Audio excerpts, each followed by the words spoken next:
What's up, guys? Welcome back. Thanks for watching. Quick video on some gear I recently just got done living in for about 7 days. If you followed Instagram, you've seen a lot of the posts of this stuff leading up to it, but what matters is how it held up, so we're going to talk about it. Also, some changes that I had to make out in the field, things that weren't really working for me, and we'll get right into it. So, first thing we'll talk about is the Ferro Bison's belt. So, excellent belt. The inner belt's awesome. The Velcro runs out on that. It's like $40 to get a new one. You'll have to pay all the money to get the more expensive outer belt. The outside belt is very rigid. It's got a lot of adjustability. This is a large, extra large, and I don't know how big you got to be to need to wear the extra large, but I have a ton of adjustment still to go out with the large. Probably could have wore medium. My pant size, in case you're curious about ordering one, is I wear 36 in jeans, so I went with the large, extra large belt, and it fits perfect. I got plenty of adjustability to get fatter or skinnier, so there's that. So one thing, obviously I did not have my Glock, but I had a Safariland holster with a SIG M17 in it. True North Concepts is a must. This thing would end up all the way to the front, especially after running and stuff like that. Yeah, you could probably just put some zip ties on either side of the molly to keep it, locked. But the True North Concepts, holster adapter, I think would work great here. Then you'll notice the Viking Tactics suspender system. These things are amazing. I never felt like I had too much weight on my belt. I never felt like my pants were sagging. Overall, it was terrific. I will say though, if you load up too much weight, these are elastic, so it's not like they're going to hold up everything. But if you're wearing the inner belt with this, you shouldn't have any issues. Good thing to notice though, is even though this is the rough side Velcro, if you don't have the inner belt, you're wearing like a jacket or something like that, like I used it some in the wintertime, this works just fine. You can just hang it off the suspension system and buckle the belt, and you're good to go. So if you've seen any of the other posts, you know that this did have a Ferro Roll 1 upside down for medical, as well as a Velocity Systems Jungle butt pack. I removed both of those after just wearing it around, thinking about actually being out in the field, being stuck with that stuff on my equipment. I opted to take it off, and I'm glad I did. Both of those are amazing products. There's nothing wrong with either one of them. But if you're going to be wearing this thing all the time, the only thing I had in the butt pack was a poncho, and I ended up just using most of my sustainment out of my pack. I thought I had it back there, but it's in the house, I guess. But took those off just because I didn't want that extra bulkiness. I do a lot of stuff where, if you're light infantry, you usually end up on the ground, leaned up against something or sleeping, whatever, slamming into cover, sitting on your ass. I didn't want that butt pack. And we have the Spiritus Just the Pouch. What I kept in this was pink Himalayan salt, and I used a ton of that. We got soaked the first 3 days, and then it was blistering hot, 99, heat index like 108, something like that after the rain. So I kept pink Himalayan salt and a Ziploc bag full of gummy bears in here. One tourniquet here, extra mag here. Inside of it right now, I don't think of anything. I've cleared it out. I've been home 2 days now. Then HSGI Taco. There's tons of different ones of these. S-Tac makes them, whatever. I use these because I swap between, AR platform and AK platform, and I like to be able to just put AK mag in here if I'm going to the range or whatever. This other side, I have a Spiritus small GP. I stole this idea after seeing like Adam Holroyd and Fred Baker from Spiritus talk about the ability to carry extra stuff. Only thing in here is like some tape, an extra pin. Then I have a bandana, mainly used for weapons cleaning. And then a Spiritus wonton, small, in case I'm doing side exploitation and I find some stuff that I need to take with me. But other than that, I kept these pouches pretty much empty, not to add a lot of weight. But if you're on the fence, this is my favorite belt I've had. I've had 5 or 6 different brands. There's nothing wrong with any of them I've had, but this Ferro Bison is definitely my favorite. Moving on from there. So I ran the OpsCore Fast SF with the OpsCore amps and arms. This worked out perfectly. I had to swap batteries once over a 7-day period. Obviously, I didn't have them on 24/7, 365, but I was using them quite a bit. One thing, feedback from the other guys in my platoon, is they said how clear I could come across through their comms. And I simply just took, the down lead that comes with it, put it into a Peltor push to talk that come with some Peltor Contact 3s, and then ran it into an embedder, and it worked out perfect. As far as the helmet goes, obviously this thing actually weighs, with everything I have on it, still lighter than your standard issue ACH, but I mean, with all this stuff on here, you do start adding up on some weight. Up top, I have a TMVC Mohawk and a just MS2000 strobe. In the back here, the only thing I have is two. I ran RNVGs for night vision, so I'm running 2 of the lead weights. You can see them in there. Just 2, not all 4. And then on batteries, I've got some AA's and some 123s. No issues with that. And if you take your time to get your comms cable, your comms routing stuff kind of how you want it, it'll save you some headache down the road. And then G24 mount, no issues there. Works perfectly how it should. So overall, no issues with the helmet. This little Princeton Tech light came in handy for just trying to do some admin things, read notes in the dark, things like that. And then I honestly did not have to use the Surefire. I didn't use it once while I was down there. We had great loom on the nights that it wasn't raining. So I didn't need that to help with night vision. And then obviously the white light would have just blown out our location had I been using that. But overall, very happy with how the helmet has worked out. For me, it's one thing to wear it on the range for a couple hours. It's another thing to completely be stuck with this equipment for days on end and have to operate in it. So it helps me feel a little better about how I've set things up and validate some purchases. So if you're in the market for a good helmet, OpsCore, can't really go wrong with them. If you don't need that, here's a look at my standard issue ACH for PBS 14s. Nothing fancy here, regular mount, Velcro slapped on top with an MS2000. Then I have an EOG or EAG or something like that. I can't remember the name of the brand. EOG, I think. Yep, EOG. Counterweight on the back. On the inside, Team Windy Boa. And the Xfil LTP liner I stole out of a Windy bump helmet. And that's about it. And this thing is super comfortable over the issued pads and chin strap, in my personal opinion. Obviously, we've probably all ran the issued stuff and it's worked okay. But if you can upgrade to save yourself some comfort or make you be able to keep staying it longer, then why not do it? That's another thing I didn't talk about on this. Using regular OpsCore pads that it came with, but I did swap out their closure system for this BOA. No regrets on that. I'm a huge fan of the Team Windy BOA system, so there's that. Then for the plate carrier, Spiritus Systems LV119 overt, and I'll kind of run you through some of the things I have on here. Tactical Tailor double mag pouch, Spiritus Systems just a pouch, Spiritus Systems radio, I think it's the Mark II, expander wing. On this side, Spiritus Systems small GP. This is where I kept my RNVGs, and then a Spiritus Systems Nalgene bottle. And on the back, a Blue Force Gear 10-speed, I think it's called, dump pouch, because sometimes I do not wear a belt, and I still want to have the ability to retain things should I need it. So some of the things on the front, Ferro admin pouch. I typically, honestly, just kept my phone in here.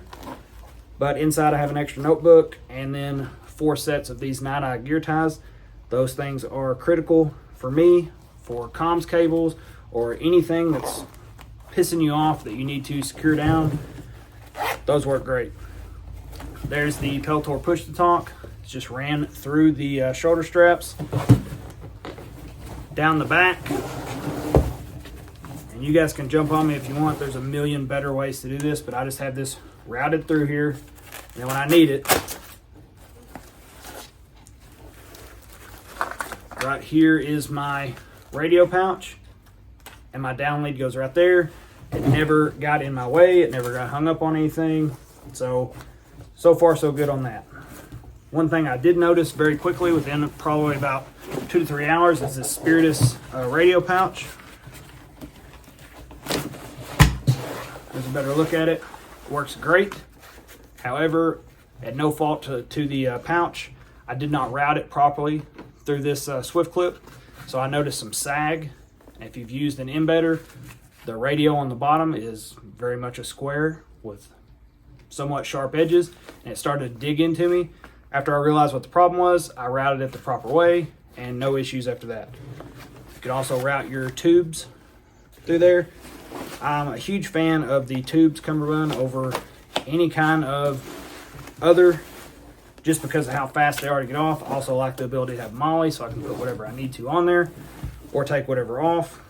Of course, you know from our other 119 video, it has the map pocket right here in the front bag. I use that quite a bit. And then just the 3M or the Peltor push to talk. I have it mounted upside down because other way it would always slide off if I tried to mount it down lead up. So I mounted it upside down, solved that problem for me, no issues.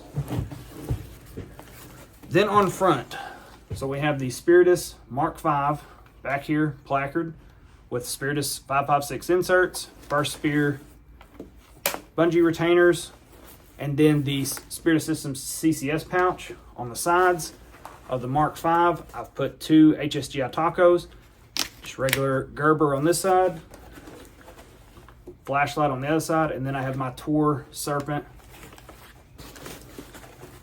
stuck through here, plus with the little zip ties, blade facing away from the gear, so that when I stow it or take it out, I'm not accidentally slicing my plate carrier. Then at the bottom, Spiritus fanny sack, or not fanny sack, but the sack pouch Mark III, tourniquet on bottom. We'll dive into what's in these pouches.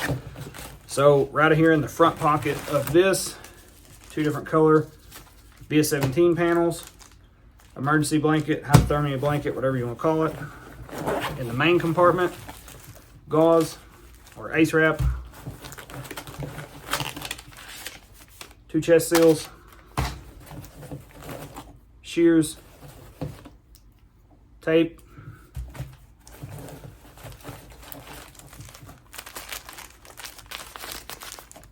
gauze,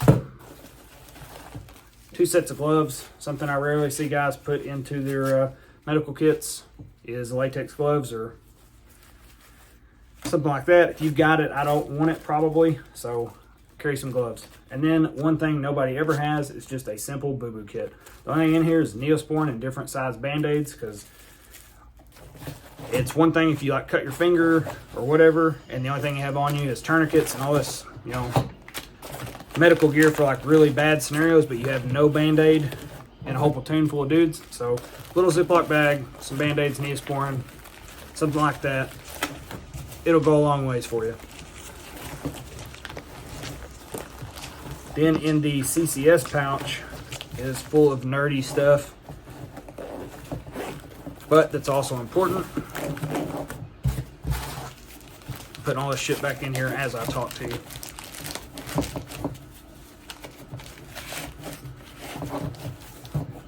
All right, front compartment CCS pouch, compass, and tethered to it, I have a small light. The other side tethered, I have pace counts, beads, and a pin, as well as this handy doohickey from Night Eyes. That's mainly for when I'm trying to set up a poncho to sleep under or whatever. We do a lot of that for whatever reason, but that's that. Main compartment, I have a laminate card, 9-line, call for fire, 9-line UXO, things like that. Very handy. Pass it right off to your lieutenant and let him go to work. Field book, if you know, you know. You gotta take notes. Then I have, using the Velcro inside, I have a map case, calculator,